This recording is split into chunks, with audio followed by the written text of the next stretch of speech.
Next one is Winrich. Winrich got his PhD in Tübingen in Germany, and then he went to MIT for a postdoc, and then went to Germany back again as a professor, assistant professor, and now he's in New York at Rockefeller. He just opened his lab at Rockefeller University here in New York. And he's one of the few people that has the courage of combining fMRI and physiology. And he has great work. Thanks a lot. Can you hear me? Because I have to keep the microphone low, and that doesn't really fit me. Okay, so thanks a lot, Franco, for the very kind introduction. And I would like to thank the organizers, David, Franco, and Mickey, for inviting me to this fantastic meeting at this wonderful environment. Human and non-human primates are very much alike. This is true on the outside, as you can see here, and it also is true on the inside. If you're placing a human brain next to a macaque brain, you can see that they look very similar. They have similar organization. Clearly the human brain is larger, more folded, but they are very similar to each other. The reason why they are very similar to each other is because we're sharing a same evolutionary path up to a point that's a little bit contested 25 million years ago, when the old world monkeys that the macaques belong to and the hominoids that we belong to actually split. So this reminds me not to think of the macaque brain as a small version of the human brain. So if you're thinking about what these animals can do, wouldn't it be nice if we had a technique that would allow us to compare brain activation during perception, motor behavior, cognition across these species, because it would tell us something about the functional organization of these different species, the similarities and the differences between them, and also the differences and similarities of their cognitive organization. And by doing so, we could likely also learn something about a brain that existed some 25 million years ago.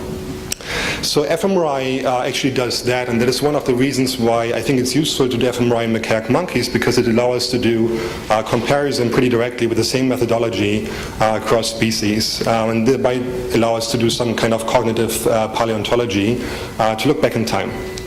This is facilitated by the fact that the macaque brain is pretty small, so we can actually scan the entire macaque brain at high spatial resolution, 1 or 2 cubic millimeters. For example, the other advantage of doing fMRI in macaque monkeys is that we can integrate fMRI with other techniques, like contrast agents to increase the to-noise ratio, electrophysiological recordings, electrical micro stimulation, other techniques like drug infusion or optogenetics. So in my talk I would like to highlight the first use, methodology for comparison across species, the integration of electrophysiological recordings with fMRI, and the integration with electrical stimulation. And maybe at the most basic level also highlight that I think that fMRI really led to a transformation of cognitive science when it was applied to the human brain, allowing cognitive scientists to actually study the brain in the first place. And I think there is some use of using fMRI in the macaque monkey, even though it's been extensively studied with other techniques in the past. So we could use this technique to our advantage to learn more about the macaque brain in itself.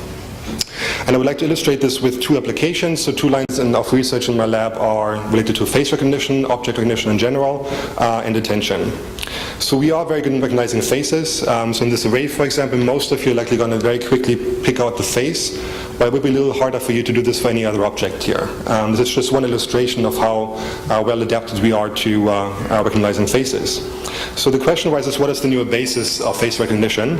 And really the first work was done by Charles Gross, who was the first to record in a part of the brain using extracellular recordings, as you've seen before, in inferior temporal cortex, a region of the brain that lesion studies before had shown would impair object recognition abilities. And he would find cells like this one here that respond more strongly to the face of a monkey, while presented here, than to a hand or other control stimuli. Subsequently, many labs have recorded from inferior temporal cortex and found face selective cells in this region. The view that emerged was pretty much one of distributed representation, because he found face selective cells apparently pretty much anywhere in inferior temporal cortex. Now, with the advent of fMRI, Nancy Kammerscher was using this technique in a human scanner, and the result that she and others got later on were that basically there are several and few face-selective regions in the temporal lobe of humans. So she found the fusiform face area, which is shown here. Subsequently, 2-3 more areas have been found in the human brain. So this now presents us with a puzzle, or several puzzles. So which view is correct? The one of distributed processing that electrophysiology seems to suggest, or one of specialization of functional units that the fMRI seems to suggest? Keep in mind that the fMRI is an indirect measure of activity, so we could be looking here at somewhat like a tip of the iceberg effect. So there could be lots of cells distributed, and we only have like a slightly higher concentration of these cells in these seemingly phase-selective areas. Maybe we have a species difference, or maybe we have a difference of methods that give us these different answers. So to address this question, it's important to apply the same methodology across species, and that's why Doris Tsao and I several years ago set out to ask the question whether macaque monkeys also have localized phase areas. And we later helped by Nicole Schwerz and Sebastian Möller in this endeavor. So we used the same technique that people use for human fMRI. So we, okay. It's still working? Okay, but it sounds different. All right, so we used the human MRI scanner.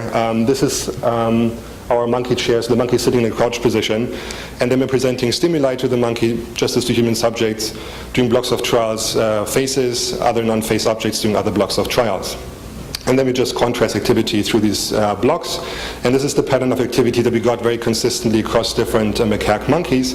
This is an inflated view of the macaque brain. So the back is here, the front is here. And we find one posterior face patch that's responding more to human or monkey faces than to other control objects, two middle face patches, and three anterior face patches. So just to quickly illustrate this on coronal slices for 4 macaque monkeys from posterior here to anterior, you can see these are disjunct and at roughly corresponding positions from one animal to the other. Here are some time courses from one animal. The green periods are when faces were presented, the orange ones are when non-face objects are presented, and you can see there are bigger responses and sometimes only responses during presentation of faces in all these 6 phase-selective areas. So using fMRI in macaque monkeys, we found that macaque monkeys, like humans, have multiple discrete phase-selective areas in the temporal lobe that can be identified with this methodology. So the next question that arises is how are these 6 phase patches connected, or are they connected to each other at all? The distance between the most posterior and the most anterior phase patch is 25 millimeters, which is about a third of the size of the macaque brain, so they're pretty far apart from each other. Also, they're living in different cytoarchitectonic territory, so one could assume that maybe they're mostly locally connected, but we could also assume that they are forming specific connections to each other to form an integrated phase processing network, because after all these nodes seem to be specialized on faces, so they should have lots to talk to each other too. So we address this with integration of fMRI with electrical micro stimulation, and this is the idea for this technique. So you're doing an fMRI experiment. First, identify a spot that you like, and you would like to know what the spot is connected to. And you would advance a microstimulation electrode to the spot, and by passing current you would activate the cells, which in turn would do some magic to the vasculature that we heard about earlier today, and lead to some bold response in this region. But if these cells are selectively and strongly enough connected to drive also downstream neurons, you may also find patchy activation at the distant site, indicating that the site that is stimulated has strong projections to these regions. So when we did this experiment, it's pretty straightforward. You just have blocks of alternating periods with microstimulation, without microstimulation. This can be in the dark, but in any case without any visual stimulus. And when I say we, it was actually Sebastian who did all these experiments. So here it's a flat map of a macaque brain. Shown here are the phase-selective regions, and for this part I'm going to mark them by green outlines. So we first targeted one of the phase patches, the largest one, MFPL. These are the electrodes descending into ML here, and with the microstimulation electrode we can also record neural activity. So when we go to the target region, we can confirm that we get phase-selective activity. So we got the responses here to faces, and much weaker responses compared to baseline to the non-phase objects.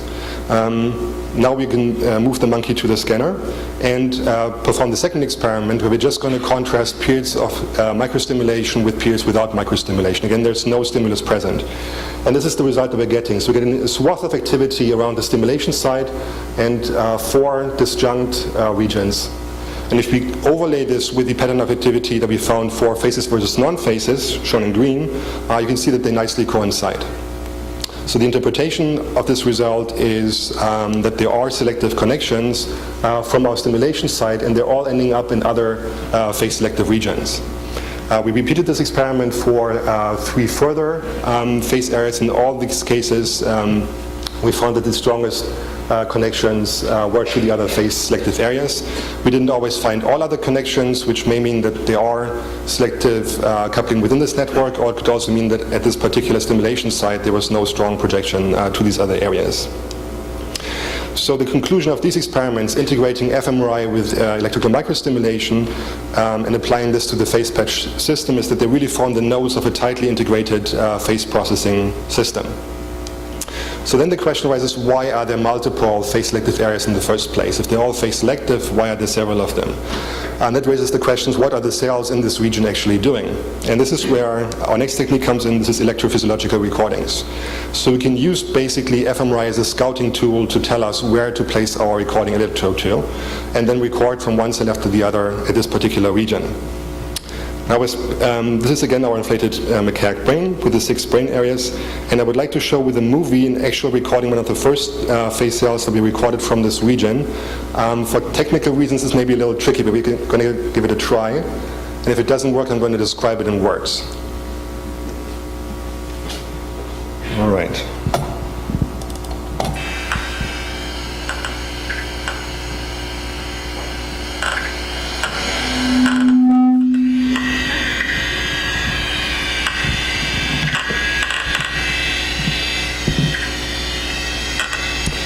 So I hope you can hear it. I don't know if you can hear it in the back, but you may be getting it every time there's a phase shown, there's a response of the cell.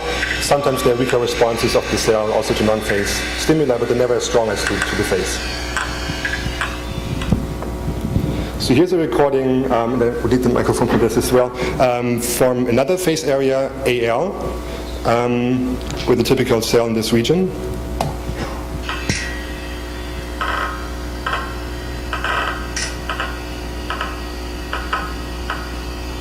So cells in this region are very different from those in the previous region I showed to you. They are all very sensitive to head orientation. This particular neuron prefers profile views, and also very typically for the population of cells in this region, it's mirror symmetric. So it likes both left profile and right profile. It doesn't really care which individual is shown.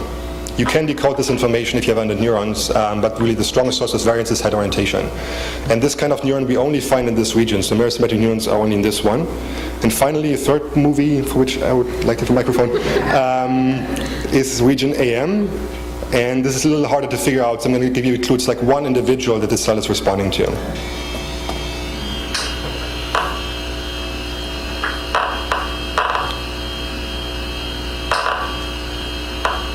So it's this blonde boy, when his face comes up, there's always a response.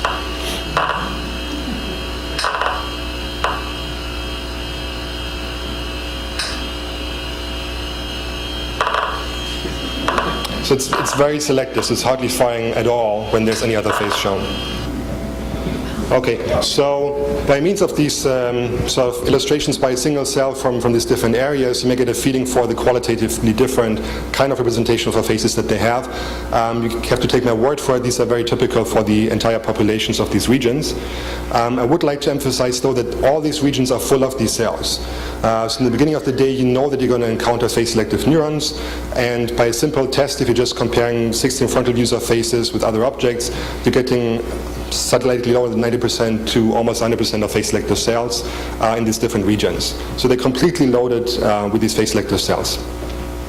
So the summary of these experiments where we're integrating fMRI with other techniques is that, first of all, macaque monkeys, like humans, have multiple discrete phase-selective areas in the temporal lobe that we can identify with fMRI.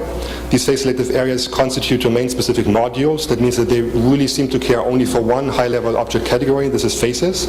They form the nodes of a tightly interconnected phase processing system, and within which each node has a unique functional spatialization.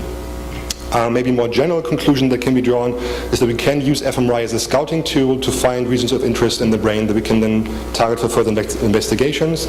Combined with electrophysiological recordings, we can determine their functional specialization. And maybe I should say the advantage of using electrophysiology for this is that the characterization of the functional properties is much, much finer than you could achieve with fMRI alone.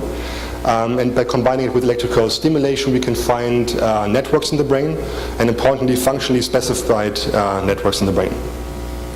So in the second part of my talk, I would like to illustrate the use of fMRI in macaque monkeys for cognitive neuroscience. And I'm going to use the example of attention.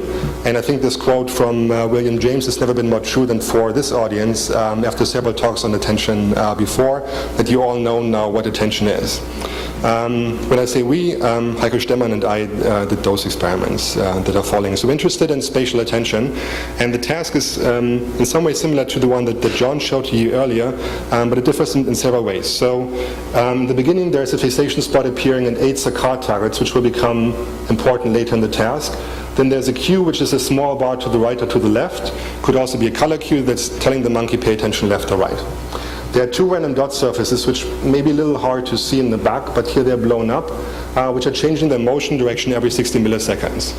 And in some point in time that can't be predicted, these surfaces stop changing their motion direction and move in one direction, and for 600 milliseconds, and then they go over again to these fast transitions of 60 millisecond motion changes.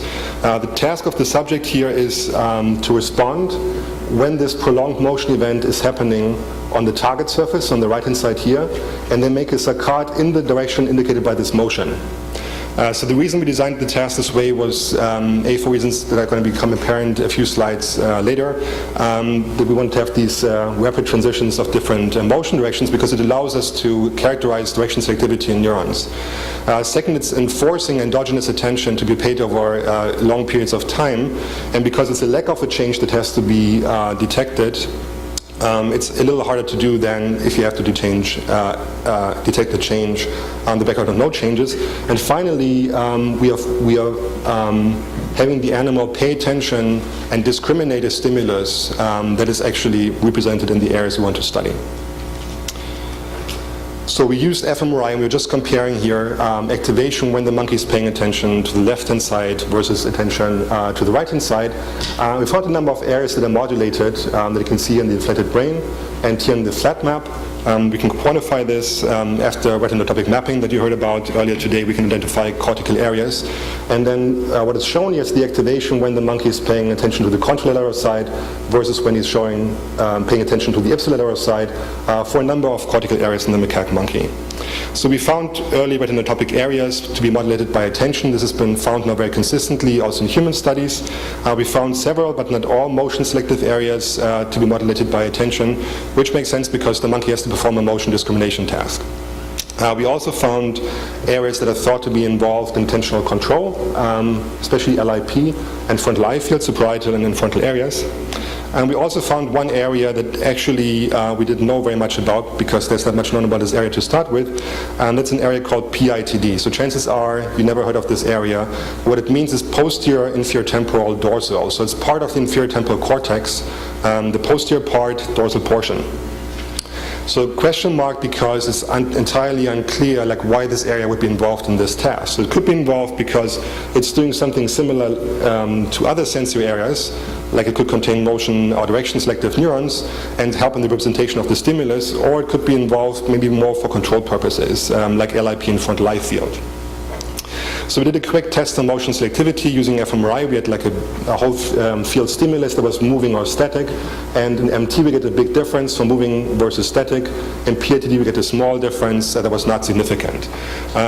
So it doesn't seem that this area is terribly motion selective, but to really know this we have to go and record from this area. However, if the area is not really motion selective, and if it should be involved more in control functions, there are several criteria you can come up with that are relevant for identifying an area that is involved in attentional control. So it has been proposed that neurons in these areas should encode visual information in a featureless manner, rather than being direction selective, color selective. They would not be selective to these features, they would just respond to these stimuli. The areas should be involved in different kinds of attention tasks, so not just in one specific attention task, and the electrical stimulation of these areas should facilitate the representation of the objects that are attended to in a spatially specific way. So to test these hypotheses, we went on to record electrophysiologically an area PITD. And we focused in this period of time where the motion directions are changing very quickly every 60 milliseconds. And here's the response of one example neuron shown as a tuning curve. So the different motion directions are shown here, and the response of the neuron to these motion directions is shown here, while the monkey is paying attention outside the receptive field. And you can see there's basically no tuning to motion direction. There's also no tuning when the monkey is paying attention into the receptive field, but there's a very big difference in activity here, an increase of more than 80% in this particular neuron. This neuron was very typical for the population. We didn't find a single directionally tuned neuron in PITD, so it doesn't seem to be very useful for encoding the stimulus in question, that is the motion direction. If we look how the attention signal unfolds in time, you can see that after stimulus onset here, it takes about a second where the difference in response magnitude is relatively small, but then it becomes really big in that the response is sustained when attention is paid into the receptive field, and it drops down almost to pre-stimulus levels when attention is paid outside the receptive field. And I would like to show this in a movie. So this is an actual recording from this particular neuron. The movie is a little hard to see. Okay, so here is the control monitor. It's going to take a minute. This is the control monitor, which shows the same thing that the monkey saw. There's a little bar going left or right, but it may be hard for you to see. On some trials, I'm going to show you has to pay attention to the receptive field, and others has to pay attention outside the receptive field. The receptive field is marked here on the control monitor. Of course, the monkey did not see this. What you can see at the bottom here is the average response when he's paying attention into the receptive field in red, and in gray when he's paying attention outside the receptive field. So when I'm going to play the movie, it's going to be 6 trials with attention into the receptive field, outside the receptive field. You're also going to see the instantaneous firing rate of this neuron, and the color is going to code whether the cue was into the receptive field or outside the receptive field. Okay, let's try this.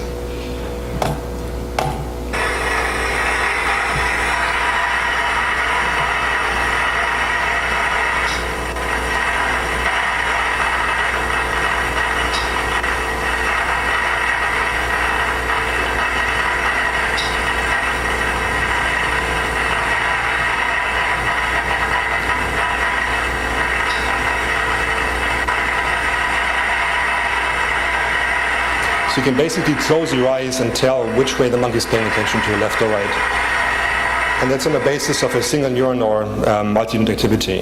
In fact, you can even predict an error. So here's one example.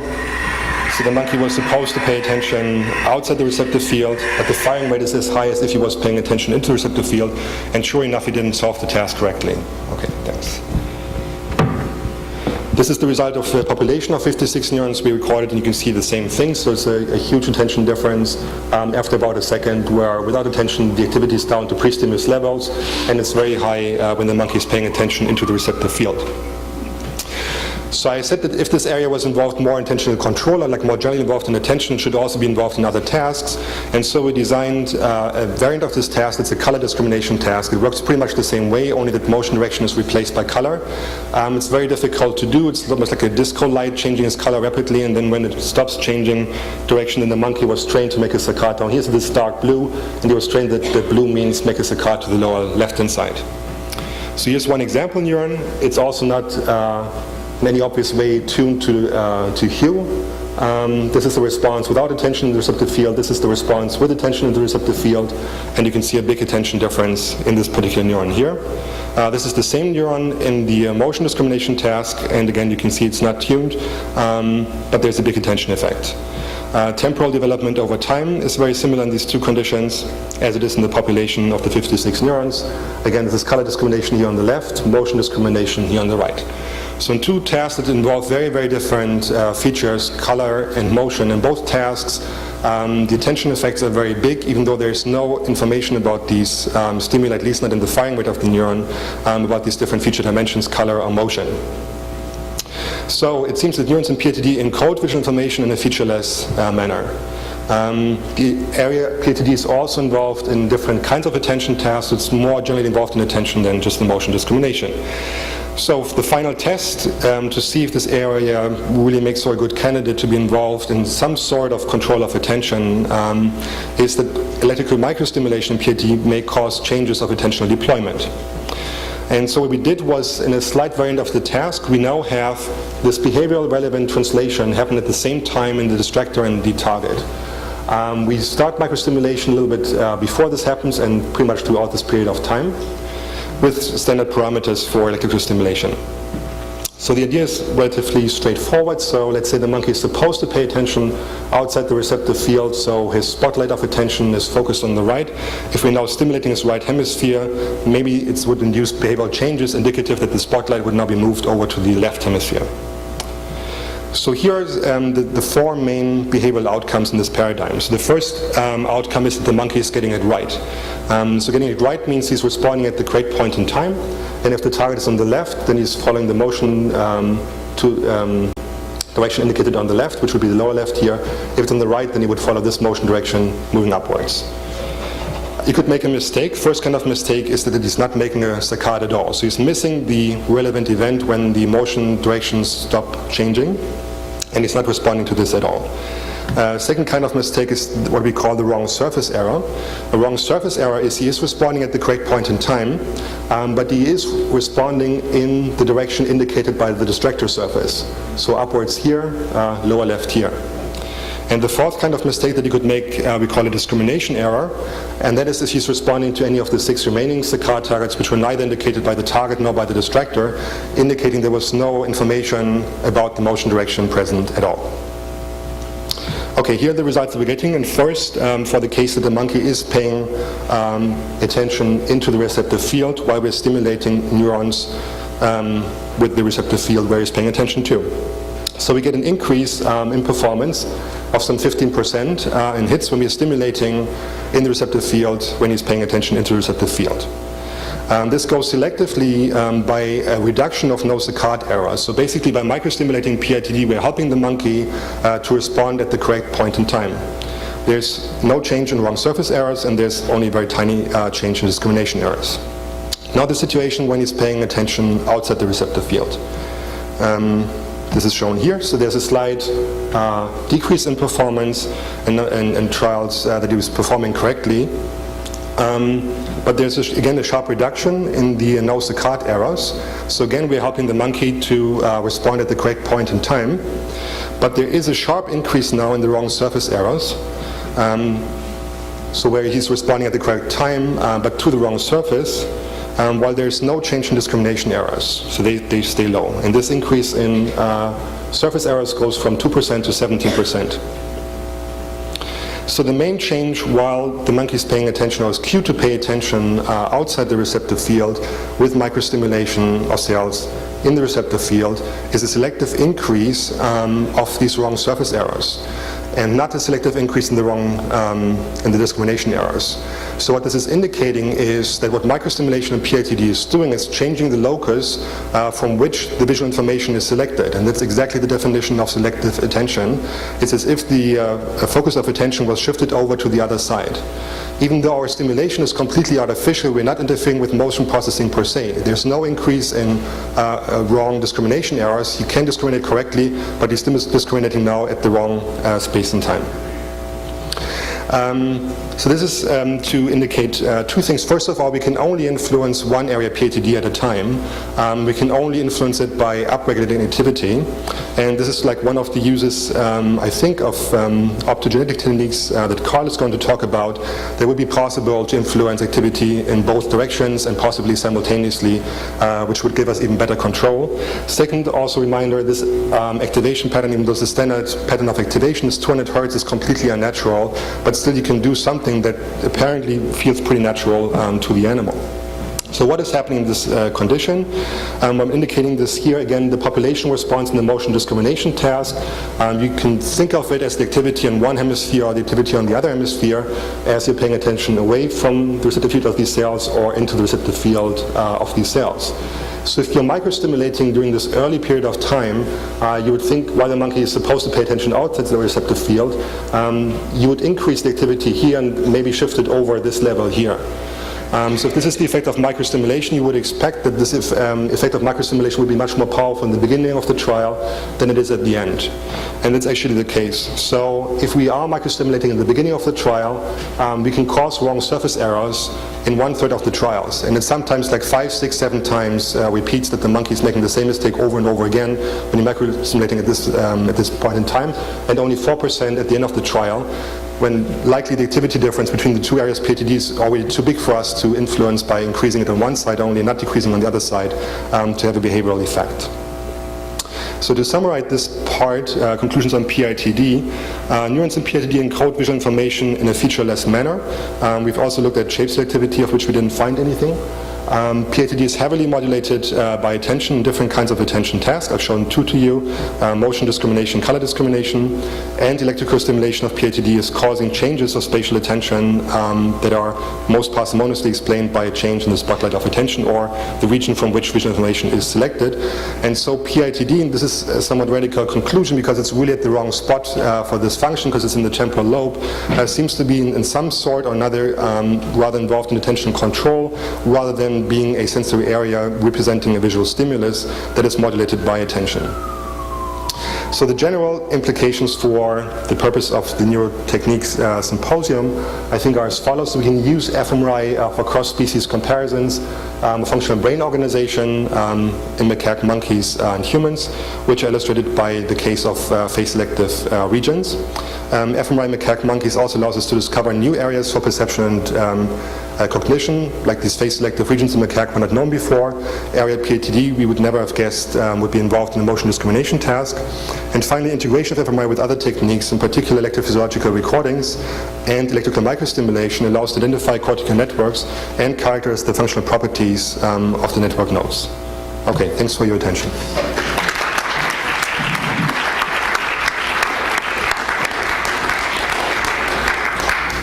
Okay, we have some time for questions.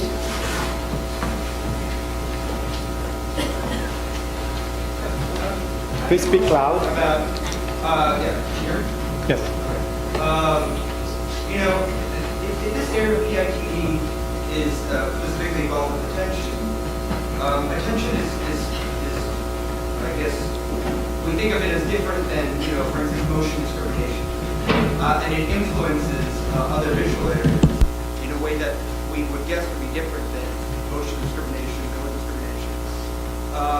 So I wonder if you knew anything about the connectivity of the PITD that was unusual, you know, either in terms of gross anatomy or in terms of the way that it connects to the local anatomy. Yeah. So Mickey was actually showing a picture earlier with the discovery of LIP. So LIP has projections in this region, but if you don't know in a particular animal exactly where this attention modulated part of PITD is, you don't know exactly if this projection is precise enough. So we haven't done the obvious experiment that we did in the phase processing system, that's microstimulation in PITD, LIP frontal eye fields, in these particular 2 monkeys. We have done some microstimulation in LIP in a naive monkey, and there is activation in the part of PITD that looks very similar to ours. So I can't really say for these 2 monkeys, but I think there's a possibility. Maybe some of you are aware that there's a discussion in the human literature about like 2 attentional pathways, like a dorsal one and the ventral one. And for some time I thought that maybe PITD would be like a monkey part of a ventral attention network. If you go through the functional properties that I discussed, they're really not what the ventral network hypothesis would predict, because it's so strongly involved in endogenous attention, not in like in external capture of salient, behaviorally relevant salient external events. Also, the activation and suppression structure doesn't really fit. But it's possible, like the arguments people have for why the oculomotor system may be particularly tied to the attention system always involve the argument, well, LIP has these connections to inferior temporal cortex, so it can get this visual information, while PITD is already there. So it would have, like with local connections, it would have this information. By the way, I'm showing here on this slide here, it's actually right next to the face patches, but it's not face selective at all. So it would have access to that information probably locally.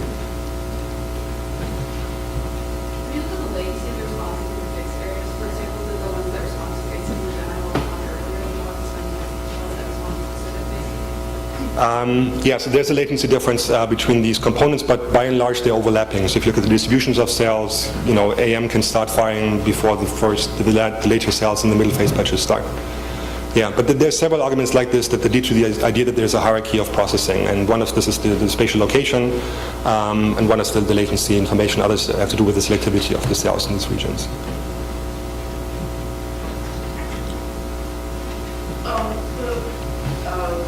Monkeys that respond to the cell in the monkey that responded only to that one blonde young man. Yeah. Is the monkey familiar with that individual? No. So in that How do you account for that?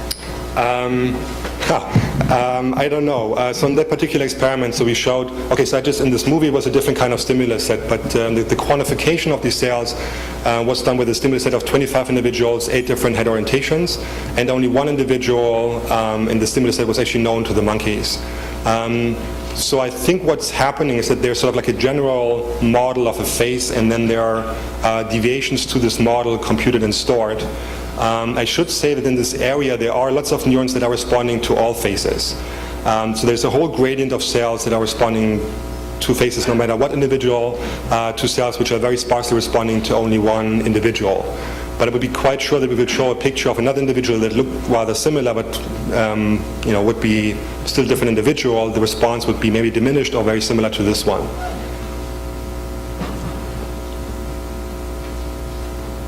One extra question and then we're done. Do you have a sense of whether in the high level that like do identities whether it's responding to the whole face or parts of the face, like you have the face pattern? Yeah, so we haven't looked at this extensively yet, but you can occlude part of the face the cell is still responding, but I don't know if it's a stronger effect because we already find it in the middle face patches. Yeah.